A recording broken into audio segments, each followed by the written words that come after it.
جب انسان کسی چیز سے ڈرتا ہے تو اس سے دور بھاگتا ہے، مگر جب اللہ سے ڈرتا ہے تو اللہ کے اور بھی قریب ہو جاتا ہے۔ آج کی آیت کا ترجمہ شروع کرتے ہیں۔ پناہ مانگتی ہوں اللہ کی شیطان مردود سے۔ شروع اللہ کا نام لے کر جو بڑا مہربان نہایت رحم والا ہے۔ اور یہ لوگ بھلائی سے پہلے تم سے برائی کے جلد خواستگار یعنی طالب عذاب ہیں، حالانکہ ان سے پہلے عذاب واقع ہو چکے ہیں، اور تمہارا پروردگار لوگوں کو باوجود ان کی بے انصافیوں کے معاف کرنے والا ہے، اور بے شک تمہارا پروردگار سخت عذاب دینے والا ہے۔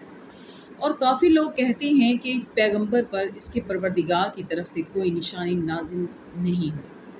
سو اے محمد صلی اللہ علیہ وسلم، تم تو صرف ہدایت کرنے والے ہو اور ہر ایک قوم کے لیے رہنما ہوا کرتا ہے۔ اللہ ہی اس بچے سے واقف ہے جو عورت کے پیٹ میں ہوتا ہے، اور پیٹ کے سکڑنے اور بڑھنے سے بھی واقف ہے، اور ہر چیز کا اس کے ہاں ایک اندازہ مقرر ہے۔ وہ دانائے نیہا و آشکار ہے، سب سے بزرگ اور عالی رتبہ ہے۔